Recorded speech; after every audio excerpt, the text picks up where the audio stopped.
All right, good day, hi, and welcome. Okay, so I haven't put this thing down for about a week now. This is my Takamine. You be the judge. Everybody, no two people pronounce it the same way. This is a G series, GD30 CE 12 model, and a BLK, of course, is black.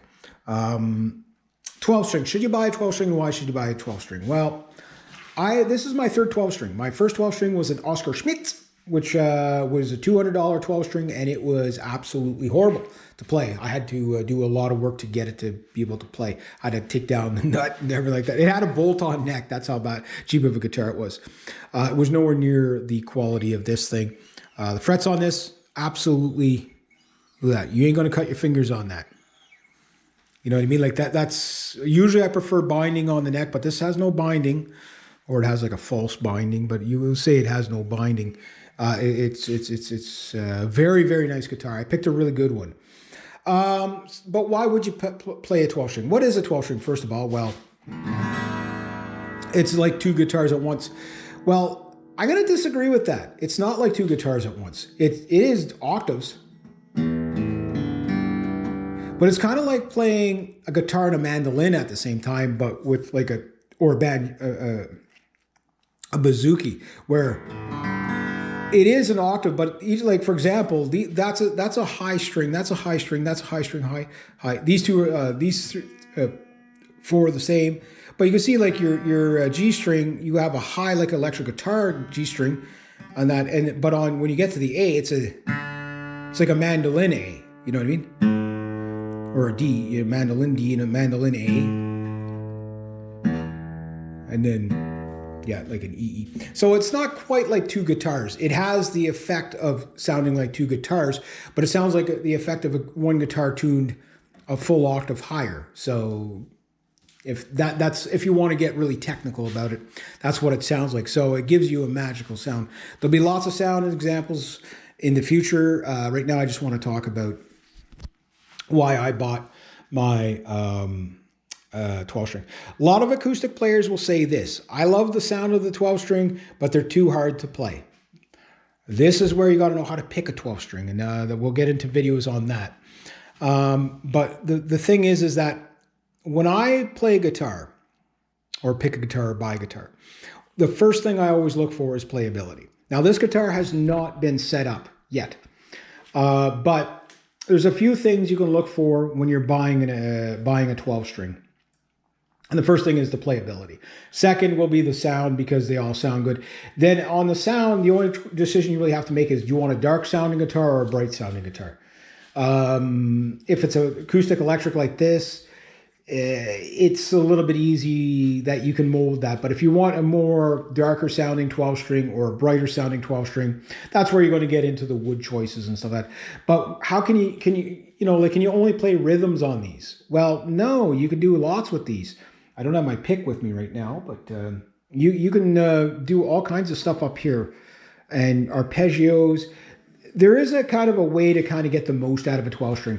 Playing it like a regular 6 string guitar and just strumming sounds okay, but these things sound better arpeggiated, where you pick each kind of note. And you're going to kind of come up with a bit of a style. It's just the 12 string is going to bring it out of you, where you're going to kind of strum it and pick it at the same time. So your chords are going to be a lot more juicy, or they're a lot more dramatic, a lot more. The ultimate test of every 12 string is the A minor chord and the D minor chord. If you want to know if you got a really good sounding one, compare those chords on every 12 string, and you'll see which 12 string you like them. The one that gives you the chills, that's the one you buy. This one. So price point, this is not the most expensive 12 string I've ever played, and it's not even the most expensive one I've ever owned. Actually, the most expensive one I owned was a G1275 double neck Epiphone.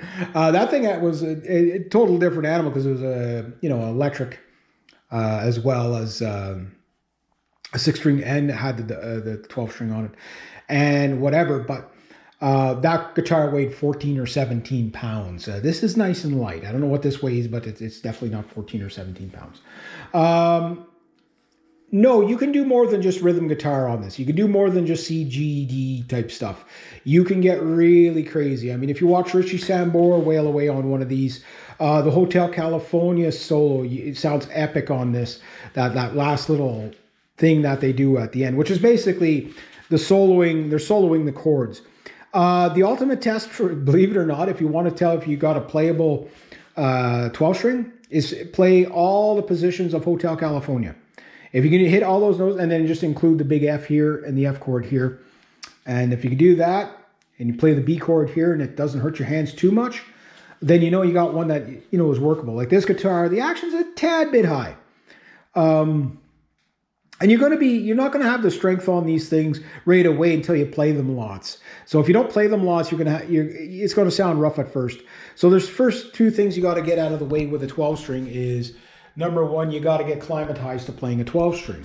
Number two, if the guitar is brand new like this, like less than a week old, I don't know the date of manufacture, but you got a new guitar, you got to kind of let the guitar settle in. That's every acoustic, not just 12 strings. But once they settle in, they tend to become a little bit easier to play.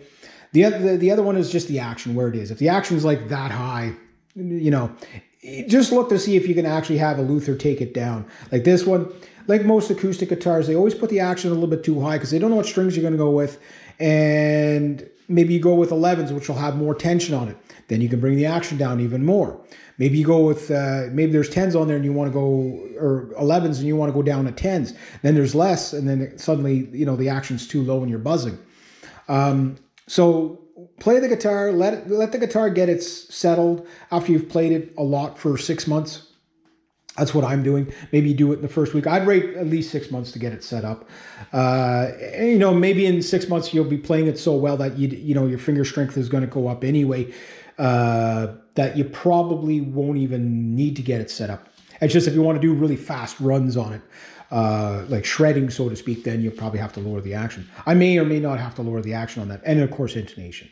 You know, if the intonation's a little out, which tends to be, if there's action is too high, that's going to happen. So if you can have that, take it to your Luther, get it done. That's what you do. But no, you can do more than just chords on it. You definitely want to get a capo for one of these. If you get a capo for your 12 string, the world's your oyster at that point. But no, you can play leads. Everything sounds a little bit different on the 12 string, but when you get used to the 12 string, it's almost boring to pick up a 6 string.